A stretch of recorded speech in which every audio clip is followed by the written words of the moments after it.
All right, welcome. Let's go ahead and get started with the Pledge of Allegiance.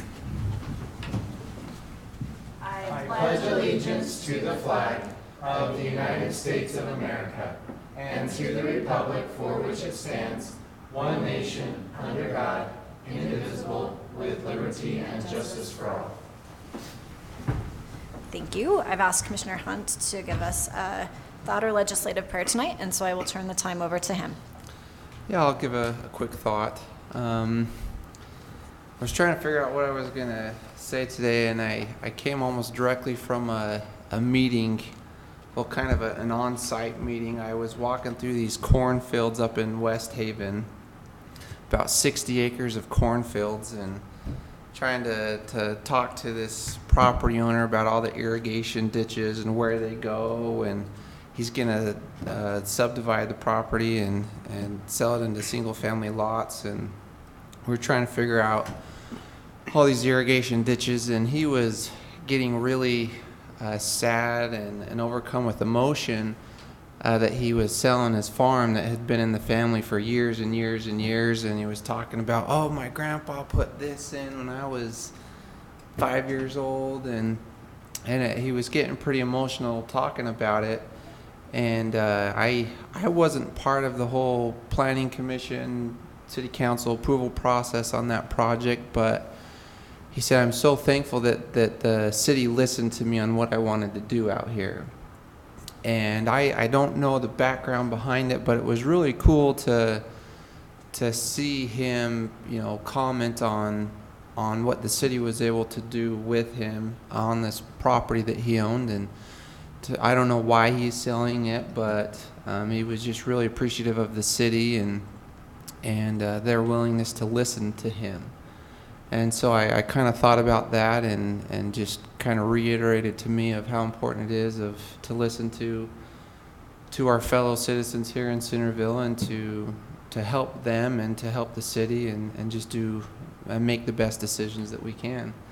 So I don't know if you guys ever have been to the Corn Maze, is what it's called in West Haven, but it is now going to be single-family lots. So this will be the last year it's open. So if you haven't ever been out there, I guess it's pretty awesome. He says people travel from all over to go taste their waffle scones or something. So anyways, so listen to people when they come, and I think more than anything, they just want to be heard and recognize that. So that's it. Well, thank you very much for that thought. So the first item on our agenda has been scheduled to discuss the Island View Park final site plan approval. I understand that the applicant has requested to table that for now to bring back at a later date. So we'll move right along to the second item on our agenda, which is a public hearing on a zoning code and municipal code amendment regarding letters of credit that's been initiated by our city attorney, Lisa Romney. So I will turn the time over to her. Great, thank you. We have a couple proposed text amendments on your agenda tonight.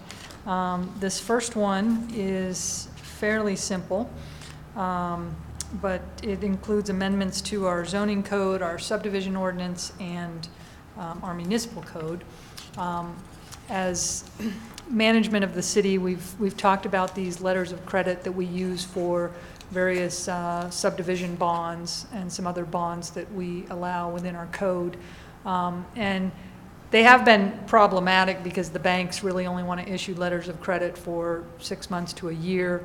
Our, construction period in our agreement is 18 months plus a 1-year warranty, so we're constantly having to babysit the letters of credit to make sure that the bank renews them. And if they don't, then we have to send letters out. So we've just decided as staff to recommend that we eliminate the letter of credit as an option.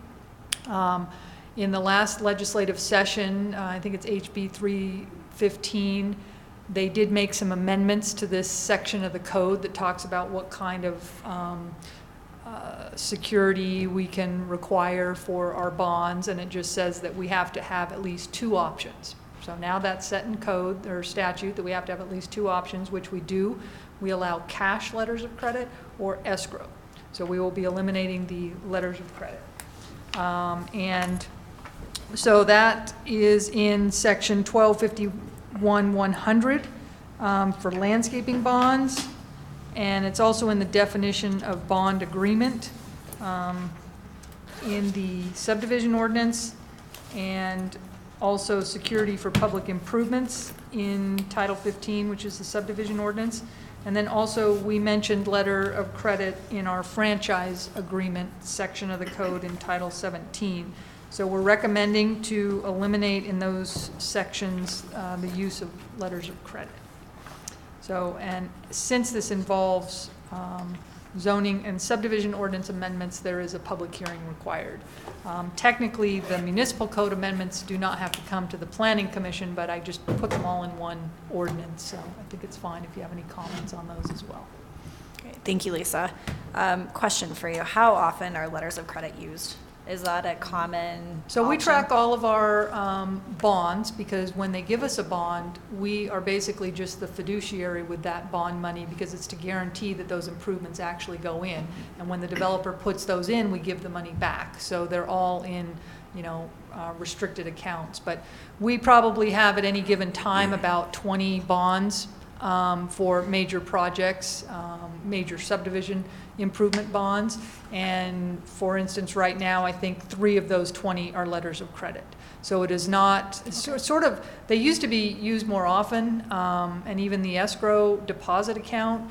But after the recession, I don't know if the banks are charging more for these kinds of products, but a lot more developers just went with the cash bonding. So the cash bond is the most common.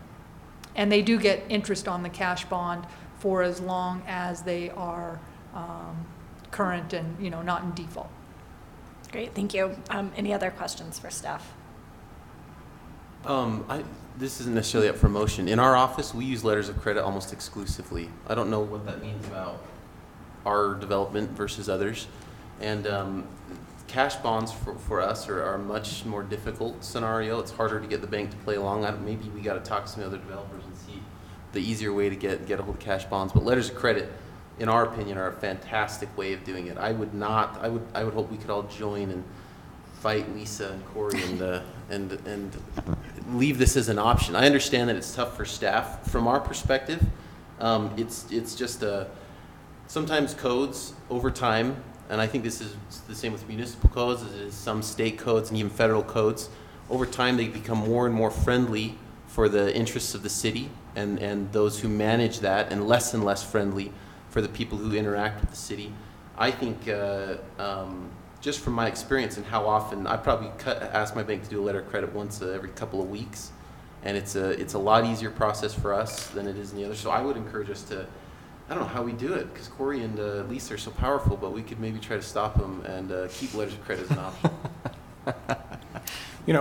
It's funny because it's not very often actually that my profession comes into play here with land use and planning, but as a banker, as a banker, we don't do letters of credit or any of this type of stuff. But I've definitely I have some experience in past jobs with this. Letters of credit are definitely much riskier than any type of bond or whatever else from a banking perspective. And I can understand absolutely why they would go for a shorter and shorter term, because you're limiting that risk, right? You're going to narrow up that window of risk. And so there are very few banks that I know of that will just do letters of credit easy. And it sounds like it's really great for Logan and his crew. But I can imagine that banks just don't want to do them, right? Because they're risky. And certainly after the recession, risk appetite's almost evaporated completely. So then flipping back to kind of the citizen side of things, I can understand where administratively it'd be pretty tough to manage these things, especially where the terms that banks are offering are not very favorable to the position. So I don't know if there's some type of compromise that could be made to say where we would accept a letter of credit as long as it meets the development period that we're looking for. Otherwise you've got to do a cash bond. So I don't know what types of terms you're getting on your letters of credit. Could you get an 18-month letter of credit? Yep. Our normal is a year, and then we've gotten them as long as 2 and even 3 years in one scenario. So I don't know if that's. I don't know, Lisa, I don't know if there's some middle ground on this one or not, but I could totally understand administrative nightmare. I get it. That sucks, but I don't know if there's something else that we can do to say letters of credit that meet this time frame or certain minimum Right. requirements So or whatever. what we've negotiated with the banks, and I'm not sure what bank we're talking about here, but most of the major banks that I've worked with, they will have a 1 year, and then we put in there that it automatically renews every year. But they can give us 90 days notice of termination. And so what will happen is every year they give us a 90-day notice of termination. And it's stressful for staff because if we don't get the replacement letter of credit in time, we have to send out a notice of default giving them at least 30 days to give us that letter of credit, which means we get the 90-day notice. They basically only have, we have 60 days to get them the default notice so that we can either call on the bond if they don't replace it. So anyway, I think you either accept them or not, because those are the terms that the banks do. They do the 1 year plus automatic 1 year extensions, but we still get the 90-day termination. And on this last one, I think we dealt with 3 termination letters with 1 bond. And we almost hit the deadline of just losing the whole thing. We did. We sent them the 30-day notice and almost had to call it, and so it's frustrating. So yeah, it definitely seems like an arm wrestle. It's staff and their time and their resources versus the property owners or developers' preference or time or resources, I think. Before we engage in any further discussion, does anyone have any other questions for sorry. staff? No worries. Any other questions for staff? If not, it's been scheduled as a public hearing, so we'll go ahead and open the public hearing and invite any member of the public who wishes to speak to step forward. And seeing that no one is here, we'll close the public hearing. Okay, any further discussion or debate on this one? Well, it's not like we make a motion. We're just giving staff our input and then.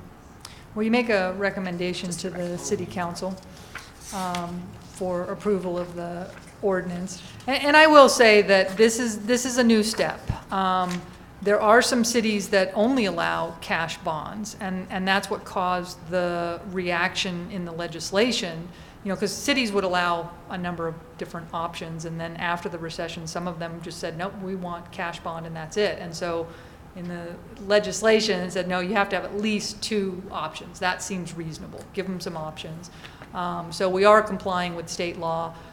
We do want to provide convenience for the development community, and I think, admittedly, this is an experiment to see, what the burden is and to see if it has any issues, and we could always reevaluate, but given the fact that we don't see that many, we're recommending that we eliminate them. Do you ever see individuals needing to do letters of credit? I mean, from my perspective, I assumed that most of the people that are getting letters of credit are, by and large, sophisticated companies, not sort of your individual landowner who's trying to develop something. I think the letter of credit we had for the Parish Creek development, yes, very large, sophisticated construction company, but the Fred Hale Rigby Court subdivision, I think they used a letter of credit. So. It's easier sometimes to get a letter of credit from a bank because you can put up, I don't know all the details, but you can have your assets that they can kind of lean it against, and so it's less financially burdensome, which is one of the reasons why we do it. So we just have to come up with less money, but the bank will cover us in the event that we don't do the improvements, which we never have, but yeah. You may have already said this while I was walking in. I'm sorry if you did. Can you tell us the percentage of how many letters of credit, or percentage of who uses letters of credit versus bonds? So as I mentioned, we probably have an average of 20 bonds out there for major subdivision bonds, not other types, but and about 3 of those are letters of credit. The rest are either cash bond, and then maybe 1 to a half are escrow deposit. I don't have strong feelings on this one. I could recommend to the city to try it and see if it works and see if it's a burden. I also see Logan's point, and I would feel comfortable either way, which is not very helpful for you, Lisa, but I don't have a strong opinion on this one. So I don't think that this one is, I mean, I hear what Logan is saying about letters of credit are easier. They're certainly easier from that perspective, from the commercial banking customer perspective, because they don't have to, you don't have to do as much, right? As the customer, you don't have to do as much there.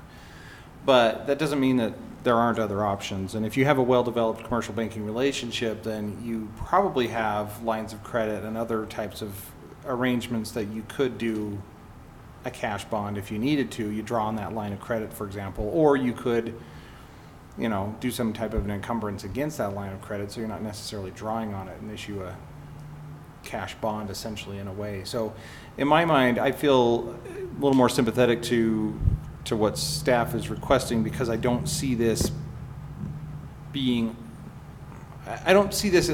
all options for the public, the citizens, the developers that are coming in. They'll still have other options. It might just be, a little different than what they're used to. So, For me, not that we have to do what other cities do, but do other cities not allow a letter of credit? I mean, is that typical? Well, like I said, it varies from city to city. I do know some cities were only allowing cash bonds after the recession, and That's right. so then the legislation came back in saying, hey, you have to have at least a variety, and then they narrowed that down and said, well, you have to have at least two. If I had to guess, I'd say like 1 in 7 cities don't let you do a letter of credit, or something. It's my sense.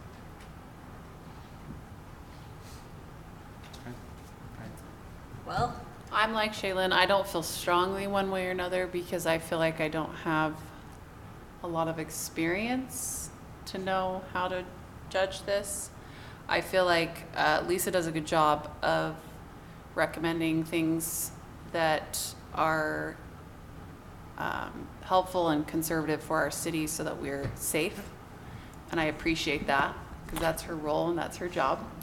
I also appreciate hearing the perspective of, wanting to make it easy for people who own land in our city to make it feasible for them to develop. So I'm kind of torn both ways, but I don't have any strong feelings per se. Madam Chair, if I could just weigh in one quick option. Some of it is related to the legislation that lets them put improvements in for their private realm rather than the public improvements right away. So certain improvements, they can start in their sandbox, we call it. It's not always the best way, but if they're trying to save some money before they go for the cash bond, before they go for the an escrow, they can do some improvements. And we've had a couple of developers do improvements up front. And that's an option that's not our choice. The state says they can choose to do that, and we have to deal with that. And that becomes problematic for us because expiration periods come in, so they run a long timeline. Now it's a scramble to find out what they actually constructed versus what they have to bond for, but we're obligated to that automatically. So there is a third choice out there, and it causes probably a lot of havoc on staff's part because finding out what improvements are actually completed and getting the bond in before expiration is a race. So there is a third option out there that helps, that's in favor of the development community. well, for purposes, I'm not cutting off discussion, but I am going to go ahead and get this one teed up. So I will make a motion to recommend approval of ordinance number 2019-16 regarding the use of letters of credit for bond security for the reasons set forth in the background section of the staff report.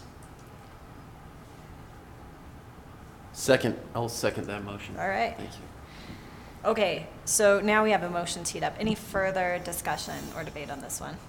Yeah, join me, planning commissioners. Let us keep the chains on the state and enshrine property rights as much as we can and maintain options for those in the city. And furthermore, if we can burden the banks a little bit, they're the only ones more evil than developers. So.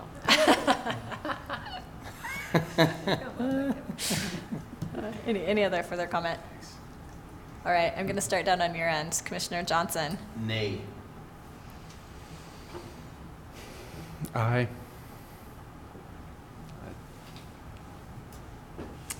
Aye.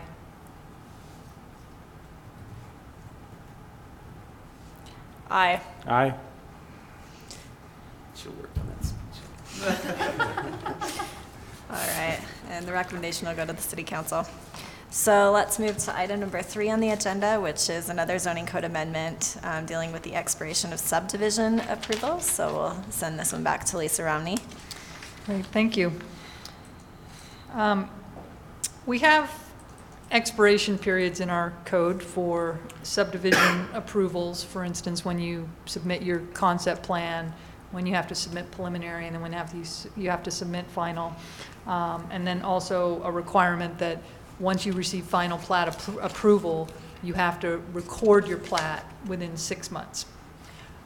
So we've had a couple projects that were either plat amendments or a small subdivision waiver. And as staff, as we've been tracking those, my comment was, hey, I think maybe we should send them a letter and say that they've expired. But then when we looked at the code to write the letter to say, you know, your small subdivision or your plat amendment has expired, it wasn't clear in that section of the ordinance what the expiration date was. I think as staff, we've always assumed that once you get final approval, it's the same 6 month. You have to record that final plat within 6 months of approval. But in my opinion, it wasn't that clear. I'd rather just have it spelled out in both these sections, either referring to the final plat expiration or, as is proposed here, just in the small subdivision waiver section, we've added a specific clause that says you have to record your small subdivision final plat within 12 months of approval. Same thing with a plat amendment. You have to bring us that final plat and get it recorded within 12 months from the date of approval. Now, while I was in the ordinances, I was kind of looking at these and thinking, I think we could make the language a little more affirmative for conceptual, preliminary, and final expiration dates as well. So I went ahead and kind of went more in the direction of what's in our new subdivision ordinance and tried to make the language more consistent. It seemed like they were inconsistent in how they were addressing it at each level. So I think we should just use the same language at each level. We are proposing some changes to the time frame. So as I mentioned, our current code says that your final plat has to be recorded within 6 months of final plat approval. That comes up really quickly.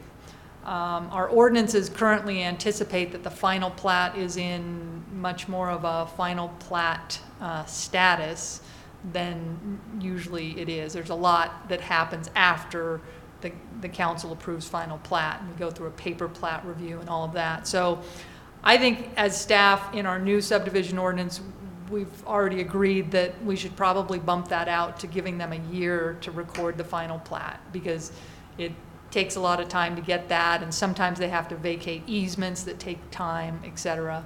And then also providing a more consistent extension period. And so I think for some of these, you could have one extension, some could be 12 months, some were 6 months. So we're just proposing 6-month extension for everything. So because now we've bumped up the plat recording to 12 months, so instead of having another 12-month extension, it's just going to be a 6-month extension. And same on all of these, and then making it very clear that you only get one extension, you have to file for the extension before it expires, and you know there has to be good cause for that extension. So there were, let's see, I did notice one correction that I wanted to make. If any of you caught this, in the expiration of the final plat approval, it still says 12 months. I forgot to change that. So any extension should only be 6 months, including final plat, because we're already giving them 1 year.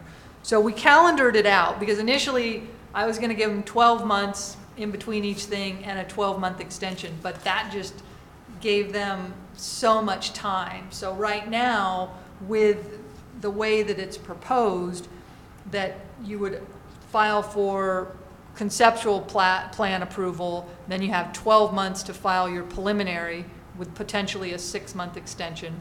Once you get preliminary, you have 12 months to file for final with a potential 6-month extension. Once you get final, you have 12 months to approve or to record with a 6-month extension. So that's, Like 5 that years. gets you about 5 years worth of the process. So it may still sort of be extended, but in our experience, the most common extension requested is for recording the plat. We do not get a request very often for conceptual or preliminary, so usually a year is going to be cut off of that anyway.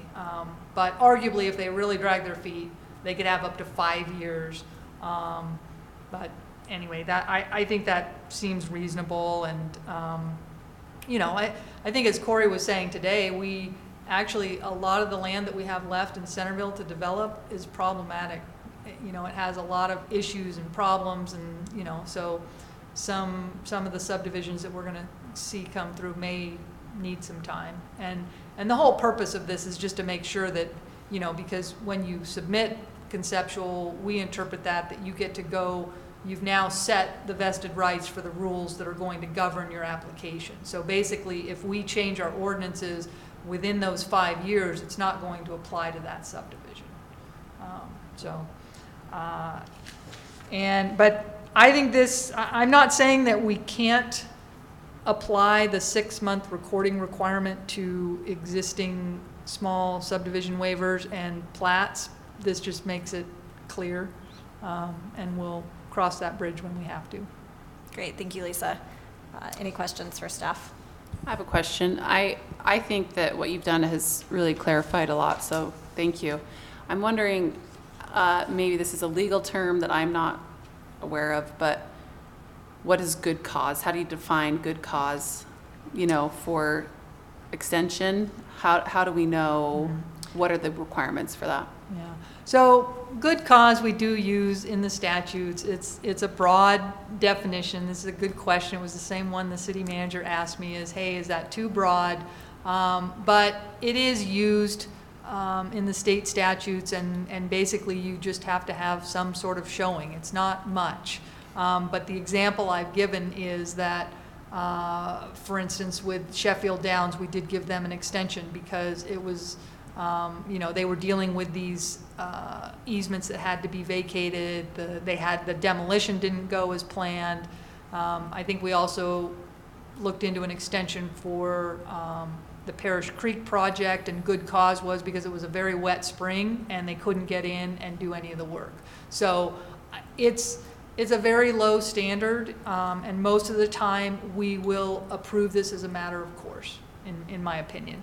But if someone's continually delaying and dragging their feet, and it's, they're just not even trying to make any effort, that would be the standard that we could deny it, but we're probably not going to see that very often. And I think that's why the extension is at the 6-month level, because we're probably going to grant it unless you just have somebody completely unable to explain why they're doing it. Mm-hmm. But it's the one-time grant, and then you'll start back over the process again. Right. Okay, thank you. Any other questions for staff? This has been scheduled as a public hearing, so we'll take the opportunity to open a public hearing and invite any member of the public who wishes to speak to step forward. Seeing no one here, we'll close the public hearing. Any further discussion or debate? Let me see, I had 3 changes that I wanted to make from the draft that you saw. Okay, so I mentioned that in section 6 that we were going to change the 12 months to 6 months on the extension. And then I just had a correction in the small subdivision waiver number D. I think that second half of the sentence needs something more. So it just says it has to be in compliance with the requirements of 1504030, and then I want to add comply with all public improvement bonding and other applicable, and then instead of provisions, requirements, so that we have similar sentence construction there. Other than that, remains the same. Okay, so the two changes then are to section 15.02.070 subsection B and section 15.04.120 Yes. with regard to the 6-month extension. Okay. Well, I will move that we recommend approval of ordinance number 2019-17 for amendments to CMC 15 subdivisions regarding expiration dates for subdivision approvals as amended. I'll second.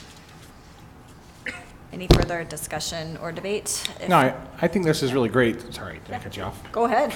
I think this is great. I think this is a good way to clarify and simplify, I guess, yeah, because you're not having to wonder which one is which and Right. whatever else. And this is also a good give and take. Makes it easier for the developers, right, Logan? So 5 years, yeah. Yeah. I'd love to see that kind of accommodation.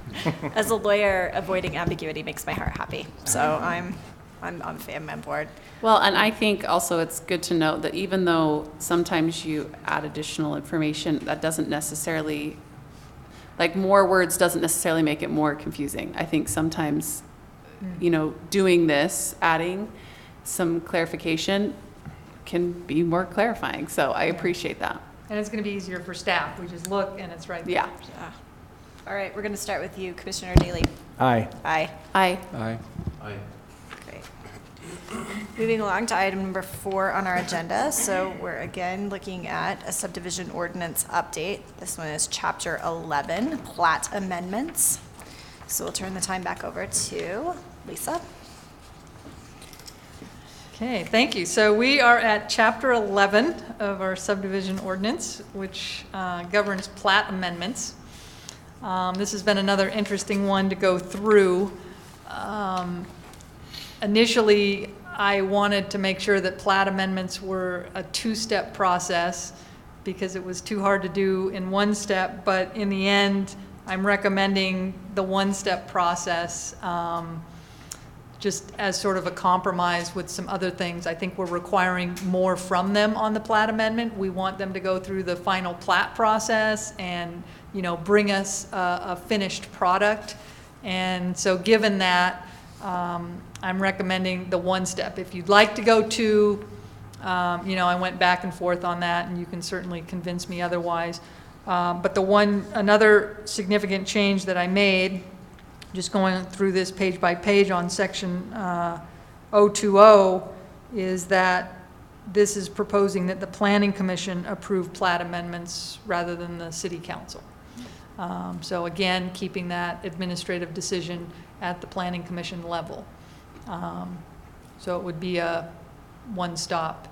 And I think the reason I went with the just one review is that most of the time these plat amendments are not very complicated. So the compromise in my mind was saying, okay, developer, give us more information and a finalized plat for your application, so a more complicated application, and then we'll limit it to just the 1 meeting. So again, the procedure in section 040, if you want to talk about having a 2-step process, there's a couple ways that, you know, we could either start the process at preliminary and say for plat amendment, you have to do a preliminary plat and a final plat, if you wanted a 2-step process. Then the other thing I wanted to kind of make a change from the consultant's draft of our subdivision ordinance is, in this chapter, we used to address public street and easement vacations along with plat amendments, because in the state code, they actually govern it in 1 statute. But I think that they recently amended all of those statutes and created 2 different procedures for municipal easements versus public utility easements versus the street vacation. So I'm just proposing that we actually come up with another chapter that will address street vacations and easement vacations. So you don't see that in here, even though in our current ordinance, those types of applications are addressed in a plat amendment.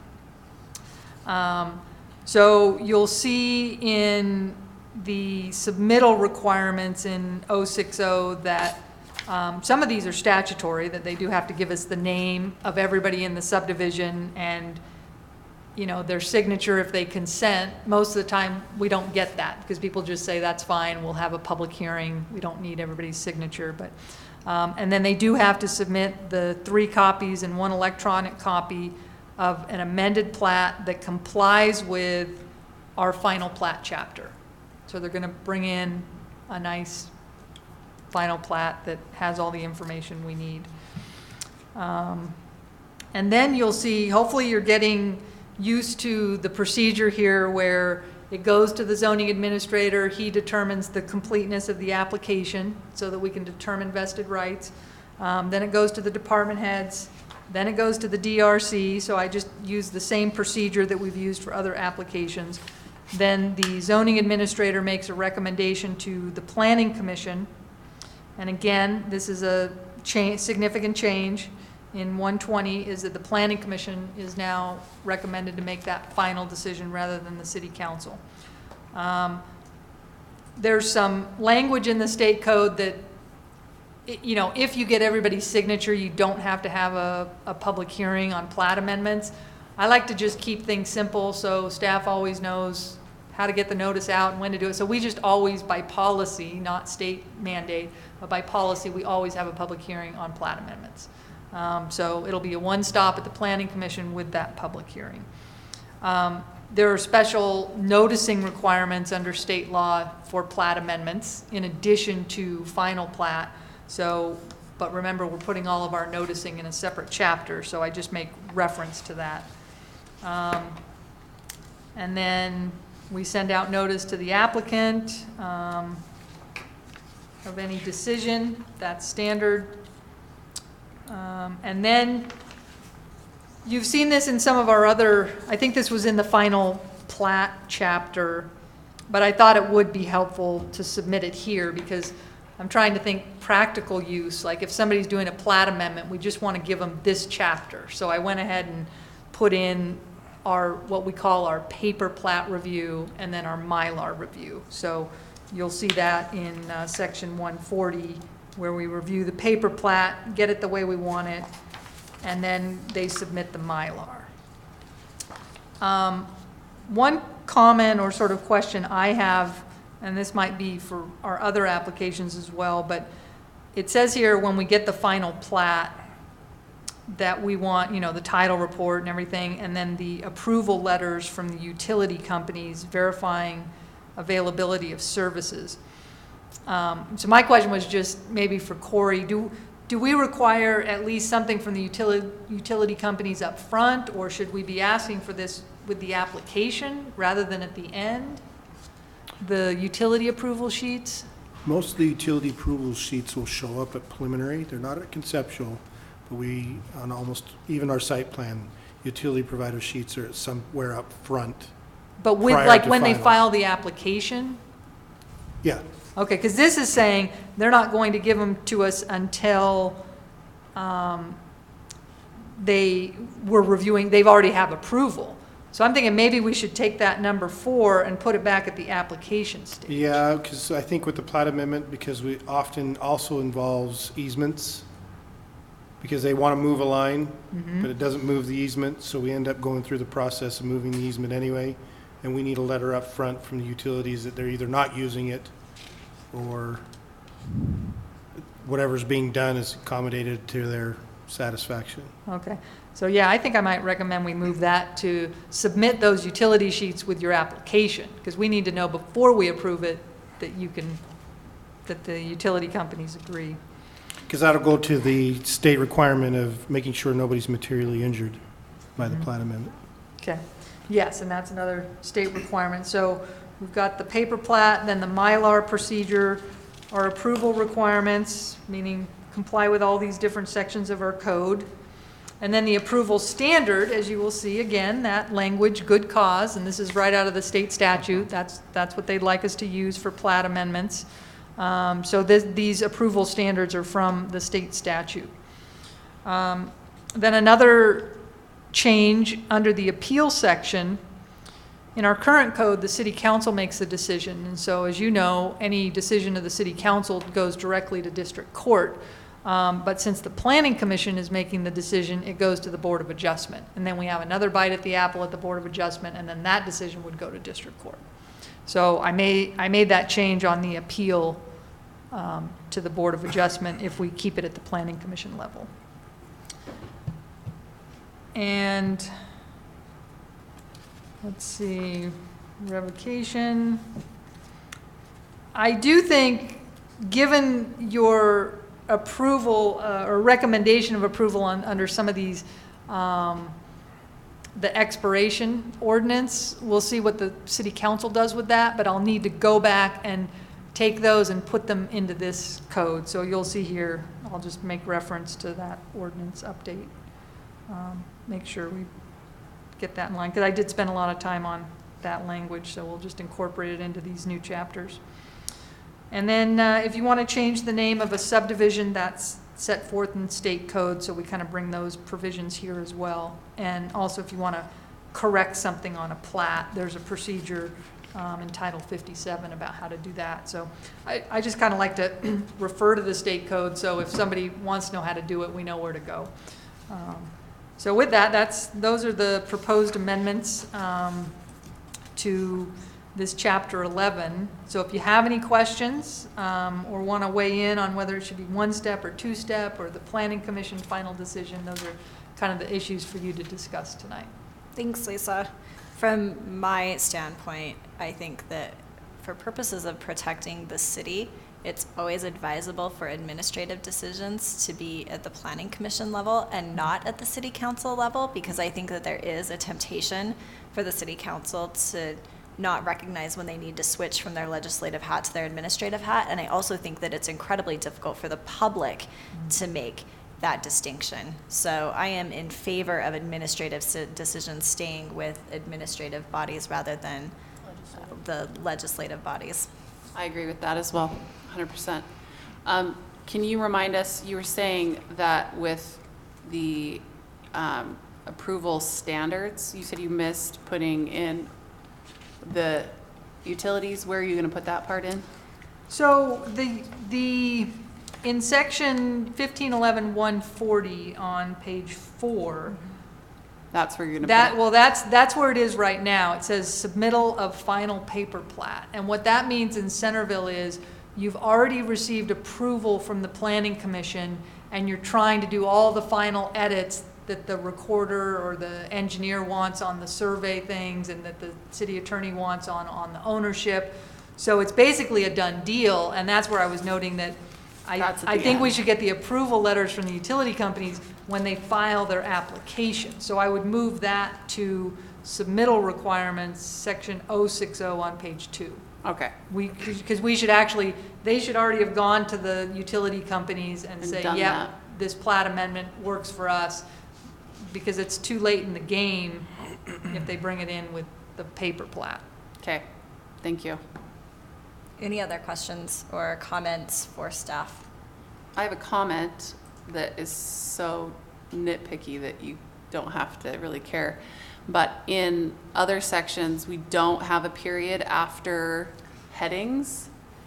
And in this one we do. And just based on letters, when we were just reading the letters of credit versus the plat, those other two ordinances, some of them have a period after the actual number and then not after the heading, and some of them don't have a period after the number or the heading, and then this one has a period after both the number and the heading.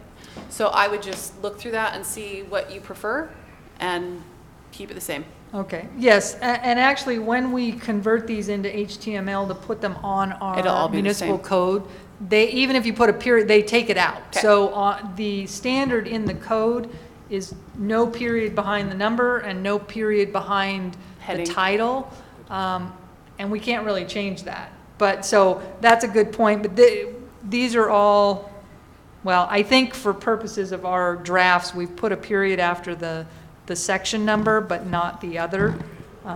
So I can appreciate that, and maybe when we do the final, like bringing the whole thing back to you, try to clean that up. Great.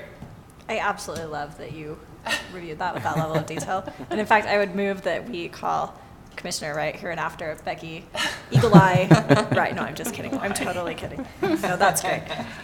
You satisfy my OCD-ness on stuff like that. Any other questions or comments for staff? Tori, do you recall if the notice in CMC 1503-070, does that include the 300-foot letter thing to all property owners, or is that something Centerville doesn't do? We do postings now. We don't do the 300 feet mailers. Do you have all the feedback that you need on this one, Lisa? Yes, if there's no, I think this is consistent with what you're recommending, for the draft for final plat, staying at the planning commission as well, so. I thought you did a great job. Thank you very much. Thanks. And I appreciate that you, like Shaylin mentioned, I appreciate that when this is given as a recommendation up to the city council, that it's clear that we appreciate lack of creating issues for the city by keeping administrative with administrative and all of that. We like to avoid getting the city sued. Yes. So I think that that's a good thing. Yep. Okay, thanks. Moving right along to the 5th item on our agenda. So we're going to be talking some more about the South Main Street corridor, and I'll turn the time back to staff. Thank you, Chair Hyman, members of the commission. As you're aware, we've been underway with looking at the South Main Street corridor. Last time, I just pulled parts of a plan that we discussed. I think we discussed the North Gateway segment area and also the Civic District.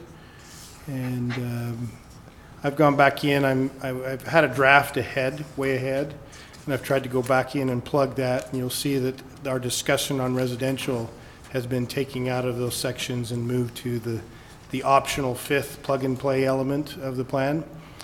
But as I did with the North Gateway, I've jumped way out ahead. And so this is a chance for you to see kind of the thought pattern. I'm trying in my mind to think about discussions of the past, the work sessions that we've had, the even elements of the South Main Street plan and the public space. You'll notice there's a streetscape space. We don't call it public space because that's been a trigger word, so we're trying to figure out another noun for it. And that has a symmetrical. If you recall, the current design is symmetrical, even though the street is not built symmetrical, at least with sidewalk and curb and gutter improvements. So I've jumped out ahead. I've also jumped out further for the planner in me and trying to think about how to unify the corridor, created a community area, maintained some of the ideas of the form-based code, but kind of convert that from, rather than worrying about the buildings framing the streetscape like the form-based code did, have the public space area or the streetscape area and some elements in the development scenario that add to that area that frames the corridor. So I'm not married to any of it, but I had a fun time trying to see where I could push buttons and stir the controversy in the discussion. You like that. Yeah, so, but I kind of grateful that we've stalled a little bit, so it makes me sit back and try to help that holistic approach. And so tonight, I'm not expecting to go through the whole plan. It's really at your time discretion. How much do you want to put in tonight?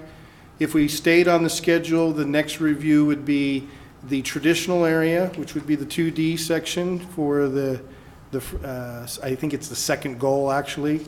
The first goal is an overarching kind of language. So it'd be 2D of the second go, and then the built environment. This would be goal 3. How far do you want to roll up your sleeves with the built environment? Is kind of our thought pattern, but we can go where you want to go.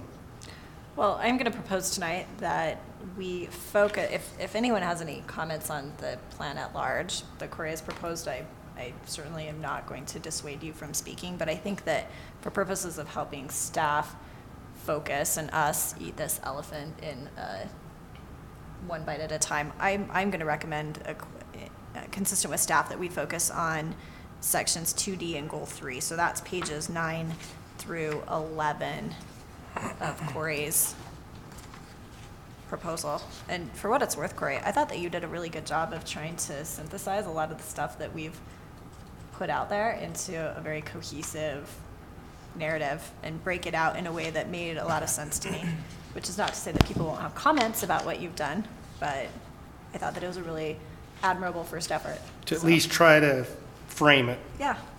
So let's go ahead and open it up. What do we think about what Corey has? I've got some thoughts, but I don't want to necessarily start out first. So any thoughts on this one, folks? Do you like it? Do you not like it? Well, I said I'd love to hear your thoughts if you had Ah. a little bit of stuff. All written down? Well, I don't. I mean, I was actually surprised at how much of it I agreed with. I mean, I found myself nodding as I was reading through a lot of it, which is a good sign. This is That something. helps me know that I'm not a planner out in left field. Maybe Well- center field, but not the right field. So with regard to goal 3, and I liked the way that you described the South Main Street corridor as the heart of Centerville, but I think that there would be people who disagree with that based on what, some people might say that the heart of Centerville is the Parish Lane, right? That's become the heart of Centerville. So I think that to reflect the idea that we are trying to pull in some of the historic elements, I would say that it's considered the historic heart, because I think that traditionally it was intended to be the heart. And I don't think that it's not it is still a heart, but I don't know if it's the heart. So for me, I thought of it more as a historic heart of Centerville. I like that. I also remember back in, I'm trying to find it right now. One of the pages, you actually said something about how it was the commercial area, but it never really became the heart. So I like that you, at least in here, you acknowledged that it hasn't quite come to where it needs to be, but there's a desire for it to be that. And I think maybe adding that, because I was trying to figure out how I felt about that, because I wouldn't say that it's not the heart of Centerville, but I don't know yet if it is. Like, I feel like so many people want it to be, and it's like so close, because I mean, the heart of Centerville, personally, having a bunch of chain restaurants on Parish Lane, that's not a heart of any city for me. But I think adding that phrase, that historic heart, kind of touches on what we're trying to achieve here and what Corey was discussing in previous sections as well. I think that we do want Main Street to be a reflection of the character of Centerville and what makes us unique. And certainly Parish Lane does not make us unique. That every city has that kind of a street. What did you guys think about Corey's suggestion with regards to the goal 3, that we should be considering walking and biking and give that at least equal priority to vehicular travel? There are going to be some people who disagree with that.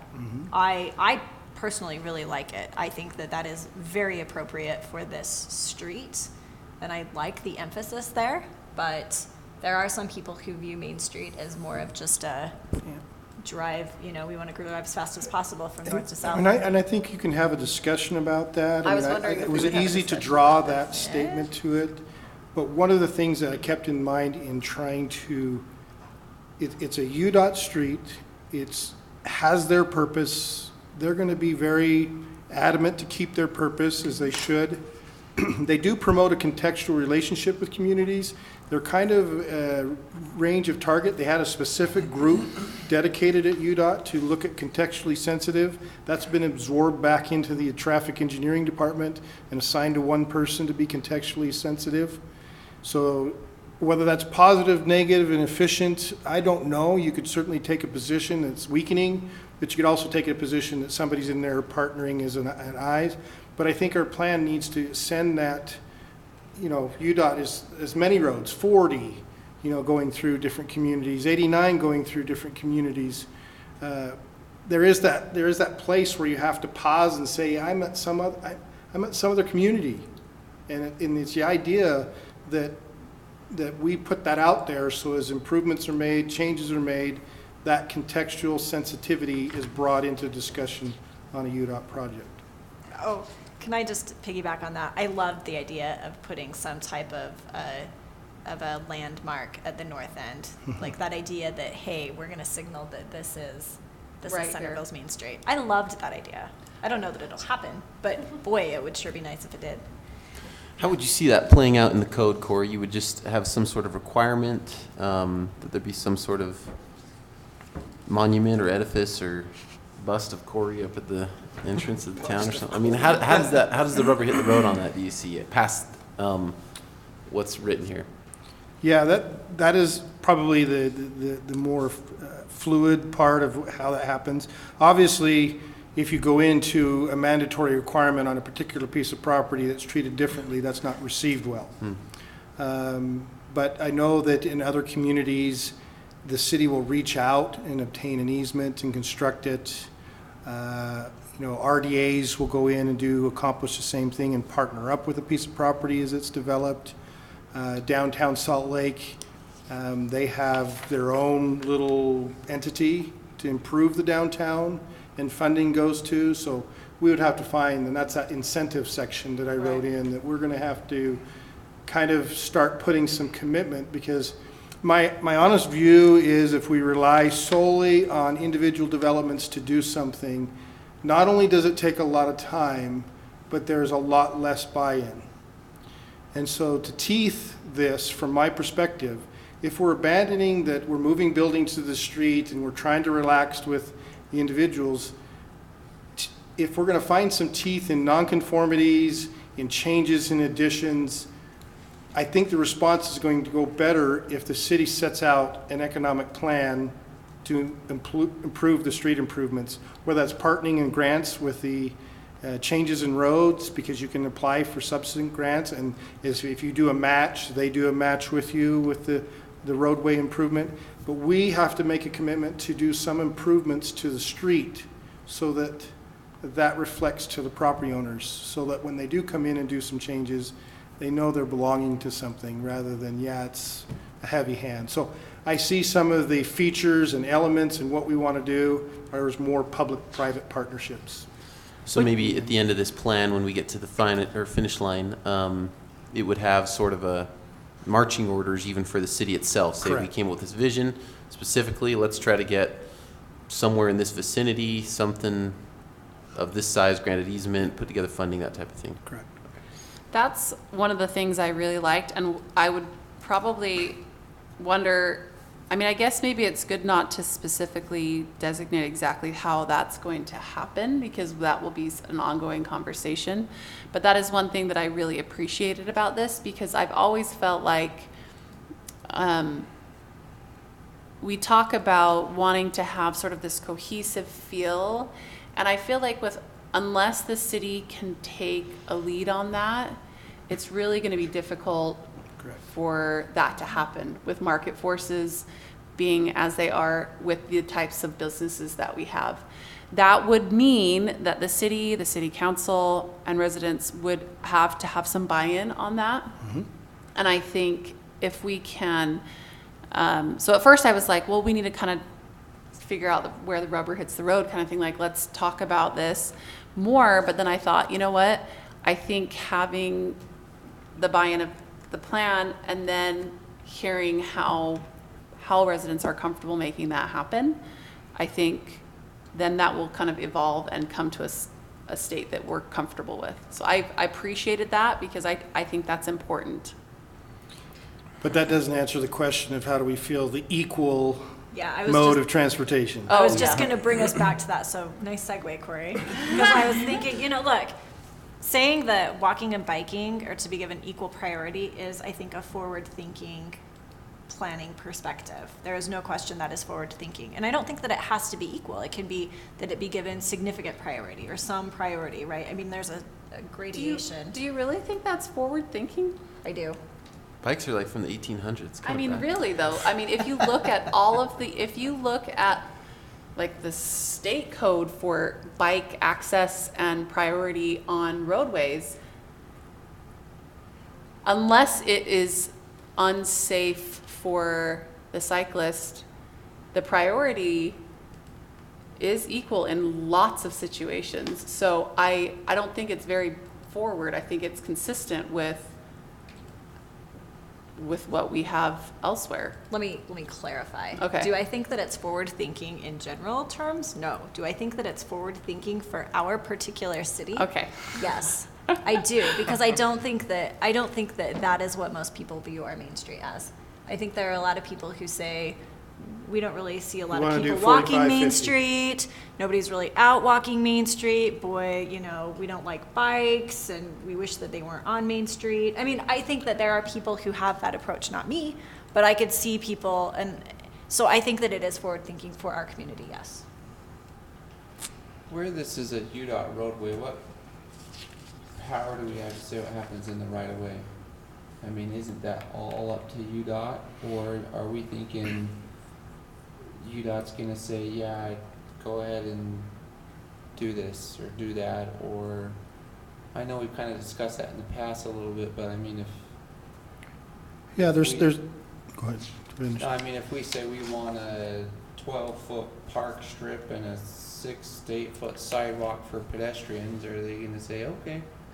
Or, I mean, is that just eating up their right of way, and I guess that's just my thought. I mean, really, how much power do we have where this is a UDOT right of way to determine what happens in that right of way?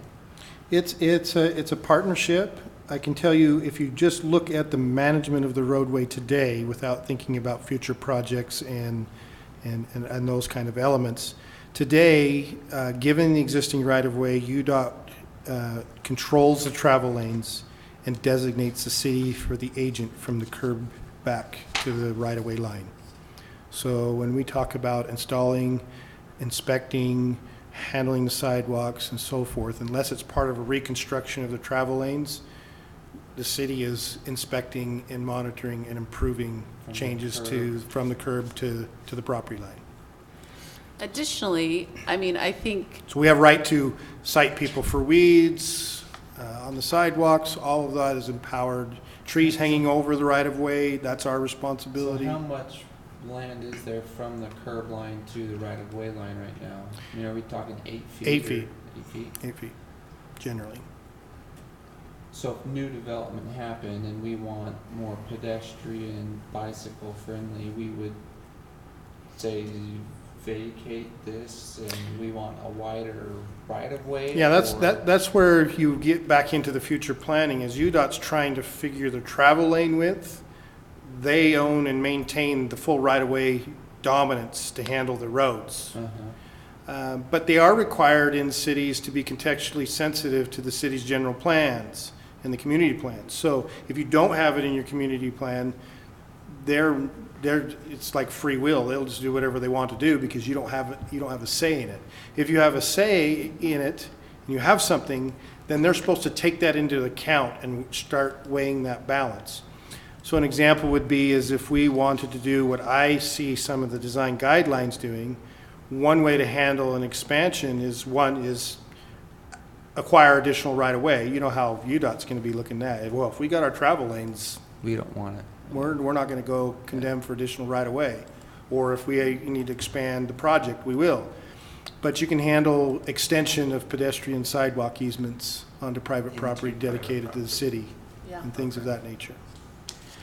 I appreciate that thoughtful response, Corey, and I also appreciate if you consider sort of the historical context of that road and how we as a planning commission have reached out to UDOT and how they've, like Corey said, partnered with us, specifically initially with just the striping of the sideline, the white sideline. They worked with us and asked, what's ideal? And they said, well, this is realistic. And we kind of had a conversation and they were able to approve that. Additionally, with this whole redo of the whole Main Street, from our perspective as a city, we were able to create a committee or I don't know exactly, committee is the term for it. Complete Streets Committee. A committee that actually looked at a recommendation that they sent up to the city council. The city council then approved it and sent it along to to UDOT saying, this is our desired, travel lane width. This is our desired, we'd like to have turn lanes up in the north part of Centerville. And by and large, from what I understand, they followed what For the we, most part. what we requested. So I think it's, like Corey mentioned, I think it's important to recognize they own that right of way, but it's also important to recognize that we are partners in that. And if we choose to just say, they own it, what power do we have, then we're giving up our power. And instead, if we say, okay, how can we influence what is happening to the road that goes through our city? And in a realistic way, look at, we can't decide everything, but we can influence. I think that's an important perspective to have. Yeah, and then the other element that comes into play is if they're using any federal funds, there Right. is mandatory contextual analysis.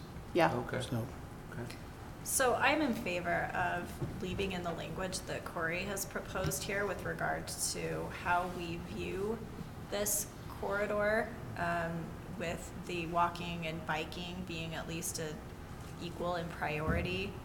Particularly given that we want this to be a service-oriented corridor that will encourage use by our community.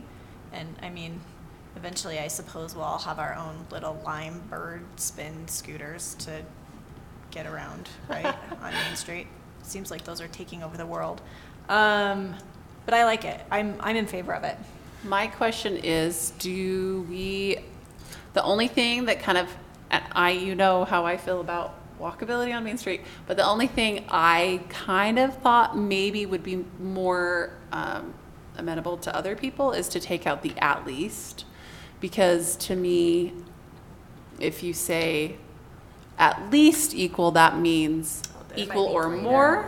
And if you just say are to be equal in priority, that to me Good comment.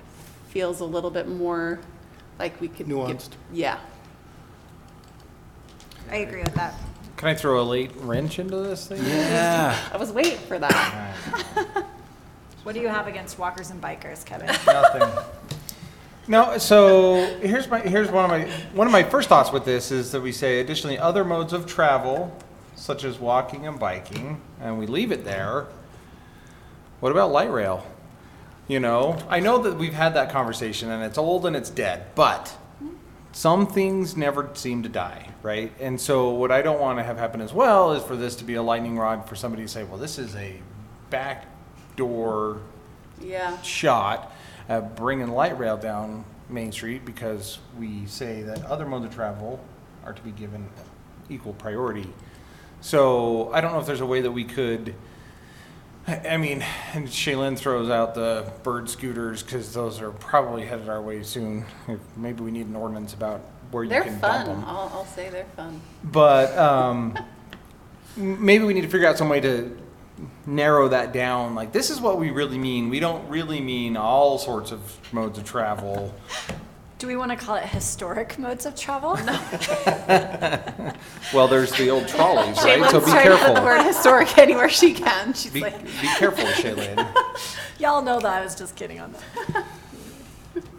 Anyway. There goes the scooters. No, it's a good comment though, I mean, it's vague enough to.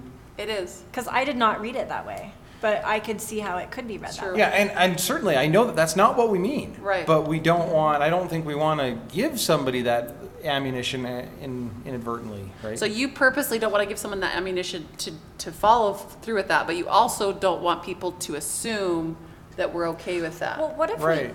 what if we changed it to say additionally modes of travel such as walking and biking? Because that really, I think, suggests that it's sort of an individualized moving as opposed to getting on something and having it move you. Take out the other. Take out the other. So Yeah. that so to the extent that there are other things, they're going to be equivalent to walking and biking, not riding. Or change other to individual. Additionally, individual modes of travel such as walking Yeah, and that biking. works. Because then you could also lump in scooters because that's an individual mode of Yeah. travel, right? And light rail is not an individual mode of travel. True. And you could still say, you know, the idea of individual mode of travel would not negate like So two people on a just, scooter or something. just for fun, Sure. since we're nuancing in here, Mhm. does that eliminate the bus routes? I don't. No, because that's still a vehicular travel. A bus is a vehicular. Yeah. Yeah. I'm, Someone convinced me, so I'm gonna devil's advocate a little bit for the first time ever. First time ever, yeah. It is not even close to equal use, cars versus other types of travel modes on Main Street. Like, we're probably talking, I'm gonna go on a limb, 1,000 to 1 or something like that. 100 to 1? No, do you want my, well, you not want my yet. line again? Not yet. So, or what? Sorry. Corey, while definitely putting on his advocacy planner hat and looking for multimodal transportation stuff there, I would say, I don't even want the word equal in there. I would just say that they should be given consideration or maybe even priority, because I think it's just a little bit silly to talk Yeah, about it depends that. how you define equal, Yeah. because to me, a dedicated lane for bikes is equal to a travel lane for a car. But if you want to talk about intensity of use, Right. yeah, I agree with you. The biking is not going to equal the intensity of the vehicular. Yeah. I would support changing equal priority to consideration or something like that. Even something heavier in consideration. Significant. Yeah, yeah. That would just make more sense to me. Please, significant. Sorry. I'm gonna let that dead dog die. Okay, so, Portlandia, put a bird on it. Just look at it. I'll tell you later. okay. I don't know if I like just like consideration, because I think we are planners, right? So I always hesitate to say like this particular thing that I may not understand right this moment is what may have happened in one situation right now, currently. It doesn't give us a forward thinking. It doesn't give us a way to address needs, future needs, to address a vision for what we see happening. So I would just caution us against saying, well, maybe because this is the way it's always been, we should just not think about how it could be. I would caution us against thinking about caution us against failing to think about what we want this area to look like. I mean, we're doing this as a plan. We're doing this with a desire to, move towards the direction of something that is better than what we have right now. So I appreciated Corey's, and I think we could take out, at least we could say equal in priority, and like Corey mentioned, that doesn't mean necessarily that we're going to suddenly require or think that the amount of vehicular traffic is going to be the same as biking or something like that, but just the priority. If we separate intensity of use from this consideration, right? I think that most of us could agree that we don't want to prioritize vehicular travel in a way that requires, for example, bike lanes to be dangerously small, right? Or sidewalks to be dangerously small. We want the ability for cars to be able to freely travel to the same extent that we want bikes to be able to safely travel. It's not an intensity of use issue. Thank you. Yeah. It's a can bikers, can pedestrians, can cars all navigate Occur within this area. occur within the area. So that's the way that I read that. No, I think that's a better way of looking at it. I think that does make more sense, and I can see that, the way to see it through the sentence as well, so. I'll go massage the language and all Okay. that. Let's just kind of take these in little bite-sized pieces. So let's look, unless anybody has any other discussion with regards to the overarching language of goal 3. Did anybody have any major concerns or comments or feedback for Corey or discussion points with regard to 3A, which is the corridor-wide, sort of big, broad themes of what we want this whole thing to be? I thought that it was very well done. I had no comments on this section. Yeah, I liked it. Okay. What about 3B? So now moving to just the North Parish Lane gateway area. We've already talked a little bit about the idea of a gateway appearance. I liked that idea a lot. I've toyed with numbers in 3B3. Even in the, height restriction? yeah, and then even in the design standards, because we have, generally, you'll see that the west side is lower, so I'm trying to, in my mind, measure the setback from the top back of curb, so I could see buildings being taller on the west side simply because of the lower grades in some of it. But it would create symmetry across But it could create the symmetry state. across, and The so I'm street. trying to capture that. But the struggle that I have there, just so you know, is that the residential areas, the RL zones behind that, on the east side, houses can be an average height of 35 feet to the midpoint of the roof. I know a lot of homes are not necessarily built to that height, but some of the replacement homes are pushing to that 30-foot to 35-foot height. On the other side, it's also 35 feet, but now you're dealing with the multifamily. So before, there was push to put the east side at 25 feet, and then 35 feet for conditional use on the west side. And I struggle as a planner that if a residential area has a full right to the 35 feet, and we are, I agree. my struggle is that we've got small lots, small parcels. I've written in there to as a goal to keep it that way so that we're not assembling properties. But we need some ability for return still. There's still that concept. If residential is not the return, what's the return to upgrade my buildings? What's the returns? So you start talking about floor areas and allowing some space for additional floor area.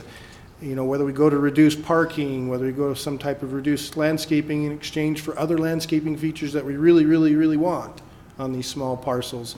And so I hesitate saying, yeah, 25 feet on the east side when, you know, we're 40 here, 35 in the center and main building. And just saying, you know, we're going to squeeze you both directions, use, Yeah. design, and we're not giving you something back in return. So I'm trying to toy with bumping it to 35 feet, but it's measured from top back of curb. You know, then that would be different for the west side. So I just wanted you to see that struggle that was in the writing of this. I mean, by giving them a little bit of extra height, it's not a ton.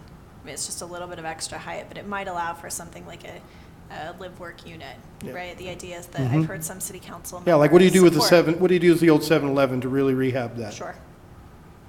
70-foot setback, limited on parking. How do you let something happen? And then, you know, there's concepts in my mind that if we expand buildings, we don't want to expand them backwards towards the residential. We may not want them to frame and come up to you have to be out here, but we want those expansions to be up and towards the street as they reuse the site. Well, and At I some also point just in don't feel comfortable limiting this area if all, like you said, all other areas are, residential areas are allowed 35. It just seems, too restrictive. What's the basis on that? Are they saying that maybe a residential 35-foot building has way less of a feel of massing than a commercial building might have a tendency to do a flat roof, and if you could go 35 feet, you know, the cubic space is way bigger. A lot of it is that most of the single-family homes are 1 stories. Oh, so they're just trying to keep it contextually sensitive Yeah. to that. I see. But if you look right behind the fire station in the new building, it's not. The new infill stuff will go Yeah. up. Yeah, I agree with Becky. Keep it consistent. Any other thoughts on the North Parish Lane Gateway area, 3D? If not, we'll move to the civic cultural areas, 3C. And this Hey is- Corey, tell us how you really feel about the steep steps. I think you caught on to that. Any thoughts on this? Redesign. You always proposed 2 stories for the civic buildings to try to keep the footprint smaller.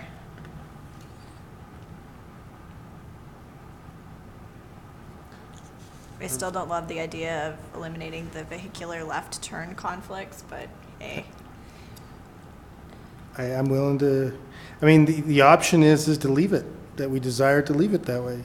I don't want to say we don't, but it just makes the engineering and the traffic people uncomfortable. Well, my question is, can we add something to that when it says can we add something to that? Because if the whole plan is to redesign this civic area and have like a master plan that takes things, can we say the northern access from Main Street should be eliminated or relocated upon, obtaining additional land to do so? I don't know, I have no words, but do you know what I mean? Like, not just saying like, it should definitely happen. Maybe it should say, it should definitely happen if another appropriate yeah. access can be created. Yeah, if another appropriate access can be created, or if you can, if you can actually do the master plan that you want to do, which would mean that you'd have more land and the things would change anyway, regardless. Corey, can we go back and talk about that again for a second? So we're talking about a left turn out of the north side conflicting with a left turn out of the exit on the post office. The left turn in, the ingress into the sites is the left hand. City Hall. So they're off by like, what, 70 feet or something? I'm not sure what the okay. I'm not sure what the distance is. All right. Well, we're talking about roughly 120 feet. Well, if you go from the beginning of the one to the beginning of the other, you're talking about, 70 feet. So, Because, the current City Hall master plan is to move that road across the street, take out Ron Randall Station. That's the current master plan of the city. And create sort of a big, Yeah, and you rearrange the parking, and so the Big, Pork's like a place would be park. purchased, potentially Ron Randall's would be purchased. All of that would be raised, and they would rearrange the parking and the landscaping to join Smith Park with City Hall. is this a situation where, maybe in theory you've got a left-hand conflict there, but in practice We're you dealing just- with it. You just don't? I don't know. Does anybody ever sit here and watch what happens and say? There's complaints about it, yeah. There's a lot of complaints about it. But we do the complaints all the time at the exit for I-15 coming into the city and how terrible that is. You got your- where do I It's put the my worst complaint? designed interchange, and Yeah, where somehow, do I sign Yeah. my name on that? Where do I submit my complaint form Yeah. on that one? Well, we- but but we you've deal also with brought up the point, Corey, that, the post office that's leased property, right? Mhm. So that may that not, could go away. I mean, I don't think it's gonna go away, but Yeah, so why does City Hall access change and not the post office? You got me pinned, uncle. Ultimately, if the idea is to expand that Smith's Founder Park and make it sort of an extension up through City Hall so that it feels like one cohesive place, I could get behind that. Right. I mean, I will even give up that north walkway or the north driveway for that, but short of that, it's just, I don't know. The idea of forcing people to access the city building from 100 East yeah. just seems so wrong and counterintuitive. And you Especially know from what? Main Street. That could be just because I'm used to having an access from Main Street, but I mean, do you put like signs up? Please go around the corner to park. Around the whole block. Drive right by that elementary school where lots of Yeah. kids are. But Welcome to our City Hall. Good luck finding a place to park, because Yeah. you can't get How in. do you even access? It seems odd that if it were on Main Street, the only way to access it would be all the way around the block. Well, yeah, I mean, right now, the other access is the southern access until we replace the police department across the Exactly. street. I mean, some other place. Speaking That, of leasing. so you have that, but you have where they bring in the person that's arrested, and they don't want that interrupted with traffic. But that could be another access point if that design shifted around and the police eventually do an expansion either on the east or in another area for for the police department and all their needs in the future. That would be a good place for an access. Corey, does Yeah, we wouldn't have a stop. oh, sorry. Sorry. I might be the most unpopular guy in the city, and I'm going to go one step further. Ron Randall's place is on the historic registry. How do you get it off the historic registry? Is that a personal? Get Ron to property? tear it down.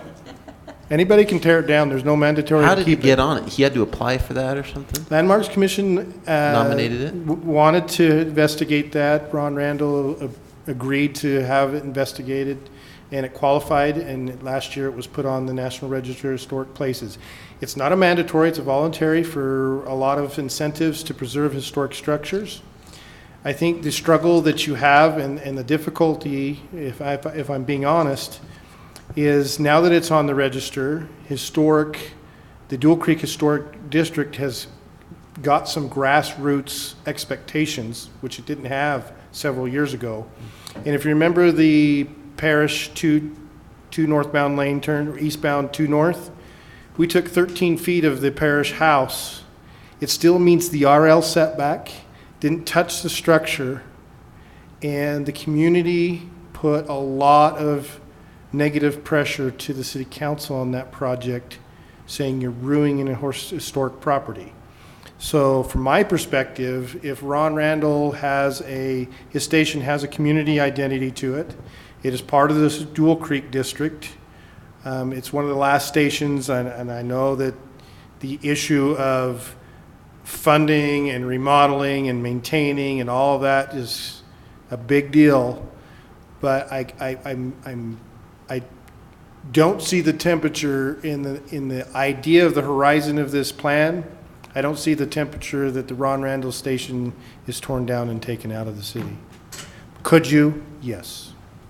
You know, though, we're talking about creating some character along this main street, and the idea that a renovated sort of old gas station right there at the north end, I mean, that really set, if it were to happen, that would really set the mood of the whole Main Street, wouldn't it? Yeah. Wouldn't that be a cool monument or a Yeah. landmark? Well, I would Well- set the mood for cars. I don't know if that's given equal I'll- or I'll- at least I'll give priority you- to pedestrian traffic. But I'll tread into Corey realm instead of Corey the planner realm. This is the dangerous territory.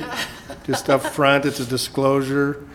One of my favorite places is go down to Helper, Utah. If you've been down there, the arts community has really, in the last 5 years, it's lovingly said it is the Park City of Carbon County. They've really done a great job redoing the Main Street. A gentleman down there, you've seen him probably on KSL, he was able to make some good deals in some real estate. He bought one of the gas stations and remodeled it. It's a museum for him. He's bought another building. He's made that the Harley-Davidson Museum for him because he has money. He converted the top lofts into 4 units for Airbnb, and it's just a really cool gas station. And it's just really, really cool. So if I had the lottery of Idaho, I don't go up there, but if I did buy and win the lottery in Idaho, I would come down to Ron Randall Station and I would remodel it just like they did in Helper, and it would be a really cool gas station. you put a little Airbnb right above it, above the garage. Well, and Sort of like City in Hall, front. City Hall's got to amend their master plan to find some use to add on to the back of that lot. Well, let's focus because of all the discussion that we've had on the civic cultural area. I find it ironic that it's this vehicular left turn provision that's causing us the most angst here. But I mean, what is the temperature of our group here? Do we recommend that staff leave that in, or do we feel strongly enough that we say take that piece out? Well, I did should just for the fun of it, but we can nuance it more. Unless it has something on there that talks about obtaining further property or a master replan or something to the city hall, I do not feel comfortable just completely saying, let's take it out. We could always do it without having it be there. Yes. I would recommend that we just take it out. Okay. Support that. There's so many other intersections on Main Street that don't line up. Yeah. As a majority, they don't. And it's just interesting that that's the one that is being focused on. Well, it's because it's used a lot, I'm sure. Because it's on the City Hall master plan. That's why. The All people who right. write the code, I'll use it a lot too, so it's probably part of it. Okay, Corey, I think that the recommendation for us is take that piece off. Okay. Did anybody else have any comments or feedback to Corey about the other parts of the civic style design that he's proposed? No strong objections to the steep steps? All right, okay, we'll leave that in. Traditional Main Street area, the last piece that we've been asked to focus on, and this deals with the historic preservation Historic. feel, right? Which, hey, look, I bookended it. It's at the beginning, it's at the end, it makes one cohesive whole. I like it. One question for you. So, Corey, in the subsection I of 3D2, so this is the historic context for building design, and you've recommended that it should use the same architectural elements and materials for structures as listed on the city's landmarks register and located within the Dual Creek Historic District. So when we had talked about this, I thought that our feel was sort of, we were looking for that 20s, 30s, 40s kind of vibe. And I was wondering what constitutes landmarks register? How far back does that go? Because I do not want a main street that looks like the 1960s, for example. The landmarks register now will cut you off by the time you hit 1930s. Okay. That's not to say that the 40s war housing doesn't qualify, because it only needs to be 50 years, older than 50 years, and define a significance. So your war housing now qualifies for it.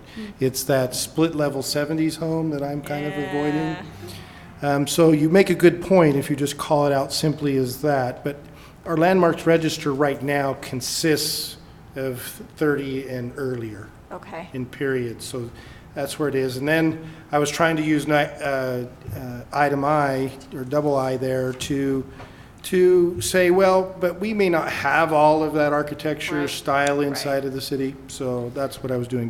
But you make a good point. If a war housing became on the register, somebody could come in with the asbestos siding and Yeah.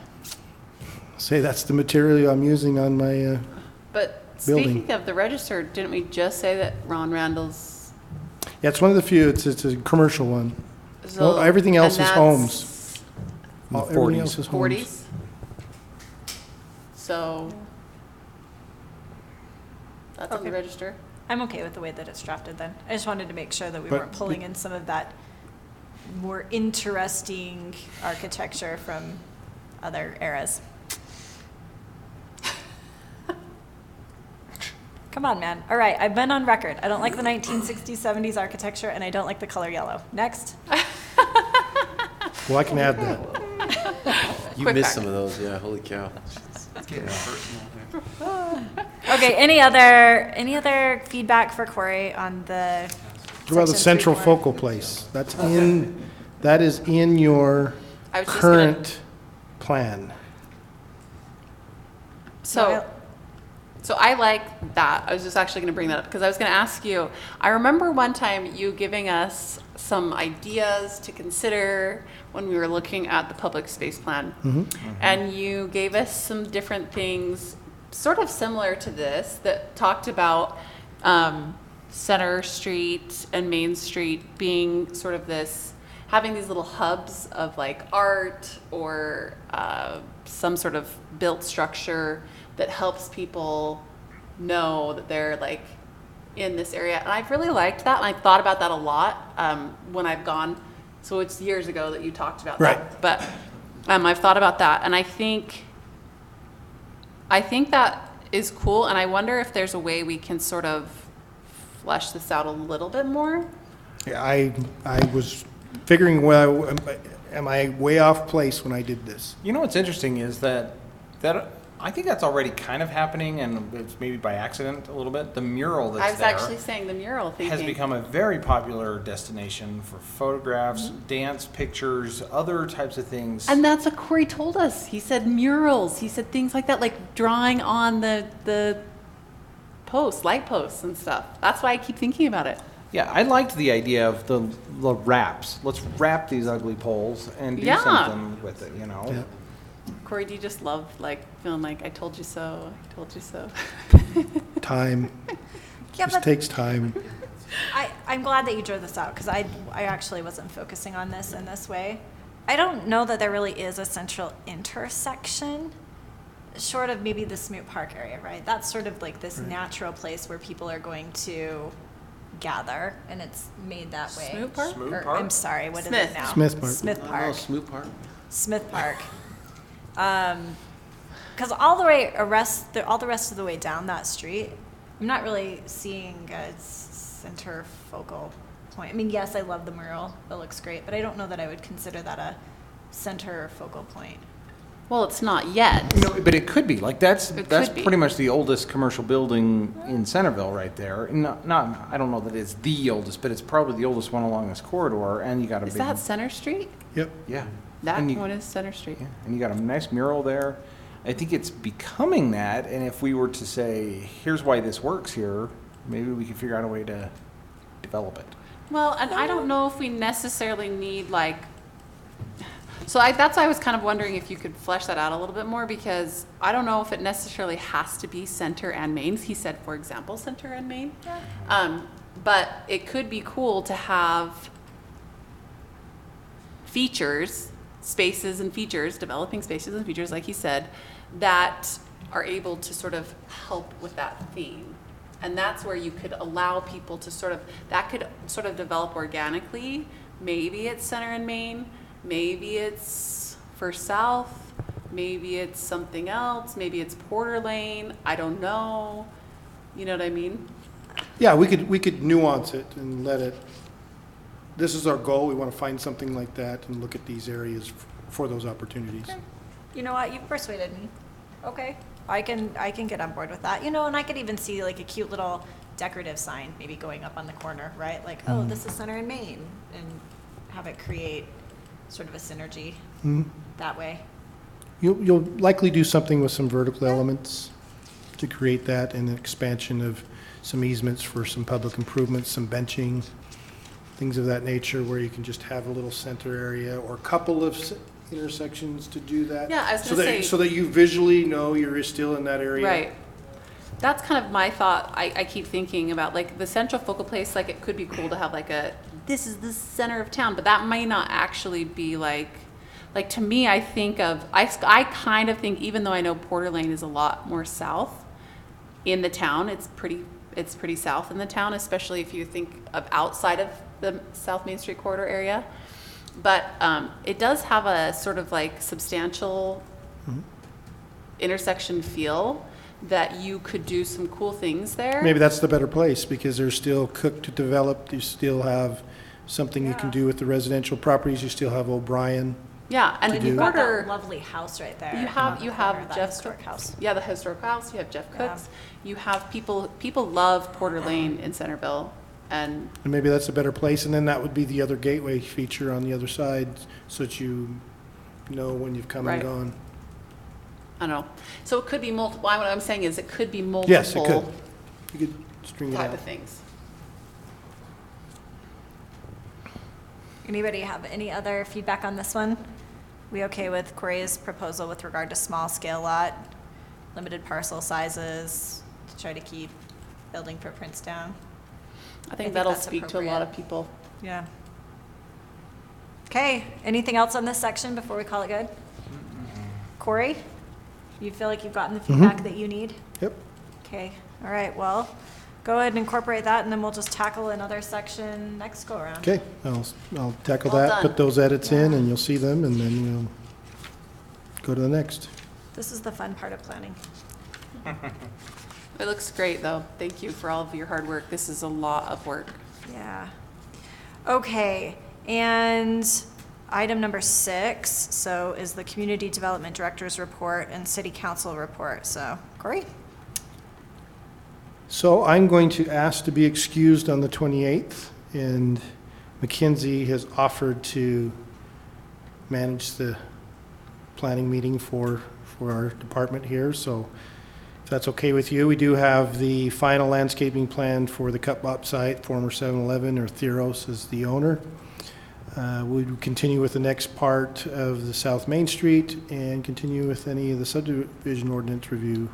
And then I just wanted to let you know the state did adopt the new version of the state construction code, or the city did. Adopted the state's version. A little bit of chagrin. There's still a little angst about ADUs and regulations and things of that nature under the state codes, but they realized that they needed to move forward and tackle that at a later date. Okay, and last time on our agenda, which I somehow managed to have printed the cover page for and not any of the minutes, so I'm going to be very informally lurking over here on Becky's copy. So let's just do this as we normally do, page by page, and let me know if you have any comments. So any comments on page 1? Page 2? Page 3? Page 4? Chair, I move that we adopt the unamended minutes. I had to wait till she got to the bottom page. I didn't know how many there were. Second. All right, it's been moved and seconded. All those in favor? Aye. Any opposed? And I move that we adjourn. Second. All those in favor? Aye. Aye.